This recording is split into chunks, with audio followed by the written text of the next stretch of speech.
हे माता शेरों वाली, आपकी इस वीडियो को जो भी सच्चे मन से लाइक करें, उसकी झोली खुशियों से भर देना, उसका घर अन्न धन से भर देना, उसकी नौकरी में कभी अड़चने मत आने देना। जय माता दी। आज मैं आप लोगों को ज्वारे की संपूर्ण जानकारी बताऊंगा। नवरात्रि के 9 दिन के बाद क्या ज्वारे को विसर्जित कर देना चाहिए या ज्वारे को कुछ बचा करके अपने पास में रखना चाहिए? ज्वारे में छिपा है आपकी किस्मत का राज। आखिर ज्वारे में क्या डालना चाहिए और ज्वारे क्यों सूख जाते हैं?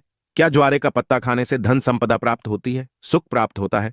जानिए संपूर्ण जानकारी। दोस्तों, करोड़पति बनने का सपना बंद, किस्मत के ताले को खोलने का गुप्त रहस्य।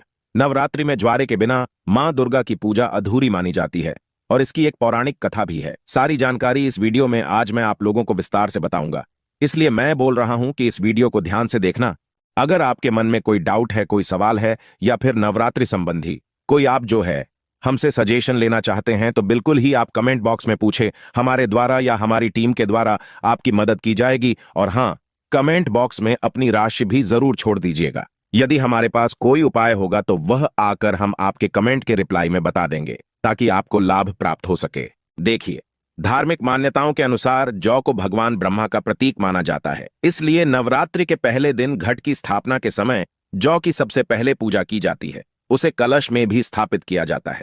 सृष्टि की पहली फसल जौ को ही माना जाता है, इसलिए जब भी देवी देवताओं की पूजा की जाती है या हवन के समय आपने जरूर देखा होगा जौ अर्पित किए जाते हैं।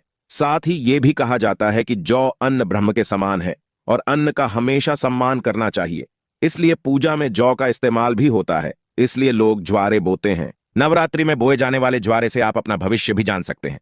कैसे जान सकते हैं? इस वीडियो में आप लोगों को सारी जानकारी विस्तार से बताऊंगा। अगर आपने अपने घर में ज्वारे बो करके नहीं रखे हैं तो कोई बात नहीं, इस वीडियो को ध्यान से देख लेना। आपको किसी ना किसी माध्यम से ज्वारे विसर्जित करते समय कुछ ना कुछ ज्वारे आपको प्राप्त हो जाएंगे। इससे आप अपनी बंद किस्मत के ताले खोल सकते हैं। दोस्तों, वीडियो ध्यान से देखना। और हां, अगर आपको हमारी वीडियो में बताई गई जानकारी अच्छी लगेगी, वीडियो पसंद आएगी, तो वीडियो को लाइक कर चैनल को सब्सक्राइब जरूर करना और कमेंट बॉक्स में जय माता दी जरूर लिखना। जो भक्त सच्चे दिल से कमेंट बॉक्स में जय माता दी लिखता है तो माता रानी का उसको प्यार मिल जाता है। दोस्तों, हमारे धर्मशास्त्र कहते हैं कि नवरात्रि में बोए जाने वाले ज्वारे से आप अपने भविष्य को झांक सकते हैं, अर्थात आप अपने भविष्य को देख सकते हैं। कैसे देख सकते हैं? अगर अंकुरित जौ का रंग नीचे से आधा पीला हो और ऊपर से आधा हरा हो तो इसका मतलब यह होता है कि आपका आने वाला साल आधा समय ठीक रहेगा और आधा समय आपका खराब चलेगा। यदि जौ नीचे से आधा हरा है और ऊपर से आधा पीला है तो इसका मतलब यह है कि आपका शुरुआती समय ठीक से बीतेगा, लेकिन बाद में आपको परेशानी का सामना करना पड़ेगा। आपको घबराना नहीं है। इससे हम आपको छुटकारा पाने का तरीका भी बताएंगे, इसीलिए अंत तक वीडियो देखें, क्योंकि अधूरा ज्ञान हमेशा लटकती तलवार की तरह ही होता है। दोस्तों, इसी के साथ ही जौ सफेद या हरे रंग में उग रहे हैं तो यह अत्यंत शुभ संकेत है। अगर ऐसा है तो मान लीजिए कि आपकी पूजा सफल हो गई है और आने वाले समय में खुशियों के दरवाजे आपके खुल जाएंगे। जौ अगर सूखी और पीली होकर के झरने लगे तो इसे अशुभ संकेत मान सकते हैं। ऐसे में आप जो हैं मां दुर्गा से अपने कष्टों और परेशानी को दूर करने के लिए प्रार्थना कर सकते हैं, या फिर नव दुर्गा का बीज मंत्र जैसे ओम धूम दुर्गाय नमः। दोस्तों, इस मंत्र का 108 बार हवन करके आहुति दे सकते हैं। इससे आपको अत्यंत लाभ मिलेगा और माता रानी से प्रार्थना कर सकते हैं। जो ज्वारे होते हैं ये बहुत ही पवित्र चीज है, इसे आप साधारण मत समझना। वैसे मैया रानी करुणामयी है, वह अपनी संतान और अपने लाल को सदैव माफ कर देती हैं। ज्वारे को साक्षात नौ दुर्गा का स्वरूप माना जाता है, ब्रह्म का स्वरूप माना जाता है। चलिए, इस वीडियो में मैं आप लोगों को बताने का प्रयास करूंगा कि अब सवाल यह उठता है कि नवरात्रि में ज्वारे का क्या करें? क्या विसर्जन कर दें या इसे घर में रहने दें? तो धार्मिक मान्यता कहती है कि ज्वारे को घर में रखना शुभ माना जाता है, लेकिन इसको रखने के पीछे एक निश्चित निर्धारित समय रहता है। इसी निर्धारित समय में ज्वारे की सेवा करके जल में विसर्जित इसे कर देना चाहिए। दोस्तों, जैसे कि आपने 9 दिन इसकी खूब सेवा की है, बहुत अच्छी बात है। 9 दिनों के बाद इसे जल में विसर्जित कर देना चाहिए, क्योंकि शक्ति को शक्ति के साथ मिलाना जरूरी है। जल को गंगा शक्ति कहा जाता है और ज्वारे को श्री शक्ति अर्थात लक्ष्मी की शक्ति, दुर्गा की शक्ति। इसलिए श्री शक्ति को हम जब जल शक्ति गंगा शक्ति को भेंट करते हैं तो ये गंगा शक्ति में जा करके मिल जाती है। मैं आपको एक छोटे से उदाहरण से समझाने की कोशिश करूंगा। जिस प्रकार जो हमारा शरीर होता है ये 5 तत्वों में मिल जाता है, उसी प्रकार ज्वारे भी पूर्ण प्रकार शक्ति के साथ अपने अष्टभुजा दुर्गा स्वरूप में शक्ति में मिल जाता है।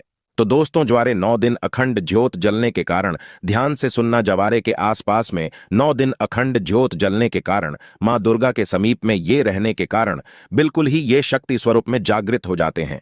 ऐसे ज्वारे लोगों के दुख, तकलीफ, परेशानी, इन सबको चुटकियों में समाप्त कर सकते हैं।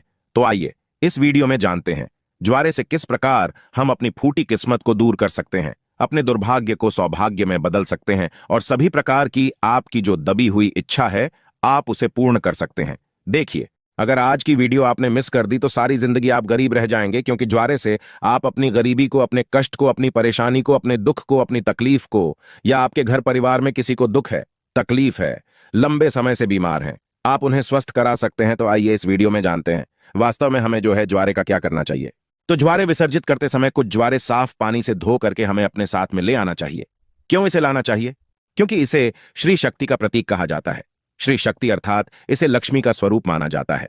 ज्वारे को हमेशा धन स्थान है, व्यापार स्थान है या फिर कारोबार स्थान है, यहां पे जरूर रखना चाहिए।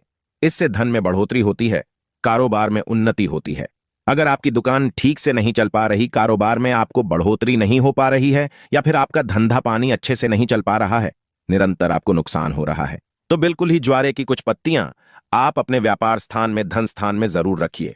आपके धन में बढ़ोतरी होगी, कारोबार में तरक्की होगी और आप जो भी बिजनेस करें उसमें आपको लाभ मिलेगा, ऐसा भी माना जाता है। ज्वारे को पीले वस्त्र या लाल वस्त्र में लपेटकर ऊपर से मौली धागा बांध करके अगर इसे पैसों के स्थान पर रखा जाए तो इससे कभी भी पैसों की कमी नहीं होती, क्योंकि ये श्री शक्ति के कारण ये जागृत हो जाते हैं। श्री अर्थात लक्ष्मी, ये पूर्ण रूप से लक्ष्मी की शक्ति कहे गए हैं। इसी के साथ ये भी कहा जाता है, कुछ लोग ये भी कहते हैं हमारे ही बहुत से लोग हैं संपर्क में जुड़े हुए, तो बहुत से लोगों का यह भी मानना है कि ज्वारे को थोड़ी सी मात्रा में अपने पर्स में जरूर रखना चाहिए, और आप में से अधिकतर लोग ज्वारे को अपने पर्स में जरूर रखते होंगे। अब इसके पीछे कारण मैं आप सभी दर्शकों को बताना चाहूंगा। जिस प्रकार इसे धन स्थान में रखने से धन की कमी नहीं होने देता, उसी प्रकार ये पर्स में रखने से आपके पर्स में कभी भी पैसों की कमी नहीं होने देता, क्योंकि पर्स को भी धन स्थान कहा जाता है, लक्ष्मी स्थान कहा जाता है, और ये पर्स में होने के कारण हमेशा आपके पर्स को नोटों से भरे रखने का काम करता है। दोस्तों, किसी भी श्रेष्ठ मनोकामना के लिए 5 ज्वारे के साफ एवं स्वच्छ पत्तियों को देवी पुराण है या दुर्गा सप्तशती दिव्य, जो किताब है माता रानी की दिव्य किताब है, जैसे कि देवी पुराण है या दुर्गा सप्तशती है, ये सब दिव्य किताब कही गई हैं, तो मनोकामना बोलते हुए आपको इसमें आपको दबाना होता है, तो मां भगवती की कृपा से कुछ दिनों के बाद वह मनोकामना पूर्ण हो जाती है। लेकिन जब भी आप ये उपाय करेंगे आपको गुप्त रखना है, इसके बारे में किसी को बताना नहीं है। देखिए, जो ज्वारे हैं बहुत ही पवित्र चीज हैं, कभी भी इसके बारे में आप लोगों को किसी को नहीं बताना चाहिए। और एक बात, बहुत से लोग आप में से ऐसे दर्शक हैं जो बोलते हैं ना गुरुजी, हमें ताबीज बनाना सीखना है तो क्या करें? तो एक बात ध्यान से सुन लीजिए दोस्तों, अगर आप भी चाहते हैं कि निरंतर आपके शरीर में माता रानी का वास बना रहे, आपका शरीर जो है सुरक्षा कवच से ढका रहे, तो ज्वारे के 4 से 5 पत्ते आपको लेने हैं। चांदी की ताबीज या तांबे की ताबीज में इसे डाल देना है। और अगरबत्ती का आपने 9 दिन तक माता रानी के लिए जो अगरबत्ती जला करके रखी है, जो भस्म जला करके रखी है, गोबर के कंडे की वो भस्म लेना है। माता रानी को जो आपने अचर चढ़ा करके रखे हैं, जिसे हम पीला चावल बोलते हैं, वो आपको लेने हैं और इसे आपको ताबीज में डाल देना है। ये तीनों सामग्री को आपको ताबीज में डाल देना है। माता रानी का ध्यान करना है, अगरबत्ती या फिर धूप का धुआं दिखाना है आपने जो ताबीज बना करके रखा है उसमें, और आप जो है इसे नवरात्रि के बाद किसी भी दिन धारण कर सकते हैं। तो यह आपको हमेशा सुरक्षा कवच की तरह ही आपको फायदा पहुंचाएगा। किसी भी प्रकार की आपकी ये दुर्घटना नहीं होने देंगे। आप जहां भी जाएंगे, जिस भी क्षेत्र में जाएंगे, उस क्षेत्र में यह मित्र की भांति आपकी मदद करेंगे, आपको तरक्की दिलाएंगे, आपको सफलता दिलाएंगे। आप में से अगर किसी के घर में कोई लंबे समय से बीमार पड़ा है, जो कि ठीक नहीं हो पा रहे हैं, डॉक्टरी दवा सही चल रही हैं, कभी कभी नकारात्मक शक्तियों के कारण जो है स्वस्थ नहीं हो पाते हैं, शरीर में निरंतर बीमारी आने लगती हैं, तो ज्वारा का एक जबरदस्त गुप्त चमत्कारिक प्रयोग बता रहा हूं। यह प्रयोग अपने तक सीमित मत रखना, इसे और लोगों को जरूर बताना। इससे समाज में कल्याण होगा। तो कोई ऐसा व्यक्ति है जो लंबे समय से बीमार पड़ा है और ठीक नहीं हो पा रहा है, ऐसे व्यक्ति को ज्वारे की कुछ बूंद, ध्यान से सुनना, ज्वारे को अच्छी तरीके से पीस करके कुछ बूंद आपको निकालना है, और इस रस को नाक के माध्यम से, अगर बोलने में समर्थवान नहीं है, खाट पे पड़े हैं, दोस्तों सांस बस चल रही है, तो अगर नाक में कुछ बूंद डाला जाए तो ऐसे व्यक्ति कुछ दिनों के बाद स्वस्थ हो जाते हैं। और जिनका स्वास्थ्य अच्छा चल रहा है, अच्छे हैं, स्वस्थ हैं, लेकिन बीमारी ठीक नहीं हो पा रही है, अर्थात स्वस्थ का मतलब ऐसा है कि बोलने फिरने में जो समर्थवान हैं लेकिन ठीक नहीं हो पा रहे हैं बीमारी से। तो ऐसे व्यक्ति को जो है आप ये 1 या 2 चम्मच की मात्रा में ज्वारे के निकले हुए रस को आपको 2 टाइम सुबह और शाम में मां भगवती का ध्यान करते हुए, मां काली का ध्यान करते हुए, मां आदि शक्ति जगदम्बा का ध्यान करते हुए आपको पिला देना है। बिल्कुल ही ज्वारे में पूर्ण रूप से ब्रह्म एवं मां आदिशक्ति की शक्तियां समाहित होती है। इसे पिलाने के बाद आप देखना इसे लगातार 5 से 7 दिनों तक पिला देना। दोस्तों, खाट पे पड़ा इंसान भी स्वस्थ हो जाएगा और चलने फिरने के लायक बन जाएगा। इसलिए मैं आप लोगों को बोलता हूं कि हम जितनी भी सामग्री अपने घर में नवरात्रि के समय रखते हैं माता रानी को प्रसन्न करने के लिए, चाहे आप ज्वारे ले लीजिए, चाहे जोत की बाती ले लीजिए, चाहे भस्म ले लीजिए, चाहे आप जौ ले लीजिए, ये सब किसी ना किसी काम जरूर आते हैं। दोस्तों, हम सब इसे नदी में विसर्जित कर देते हैं। यही हमारी सबसे बड़ी मूर्खता है। नदी में विसर्जित करना चाहिए, ऐसी कोई बात नहीं है। आप नदी में इसे बेशक विसर्जित करें, लेकिन इसकी कुछ मात्रा हमें अपने पास में बचा करके रख लेना चाहिए, क्योंकि यह माता रानी का प्रसाद होता है। और निकट भविष्य में जब हमें कोई परेशानी आती है, किसी को भूत बाधा लग गई है, तो ज्वारे की कुछ बूंद इसका रस निकाल करके नाक में 1 से 2 बूंद टपका देने से भूत तत्काल छोड़ देता है। दोस्तों, नकारात्मक शक्ति भाग जाती है। तो इन सारी चीजों को हमें कुछ ना कुछ मात्रा में बचा करके जरूर रखना चाहिए।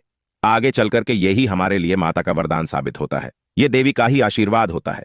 इसलिए कभी भी इसे पूर्ण रूप से विसर्जित नहीं करना चाहिए।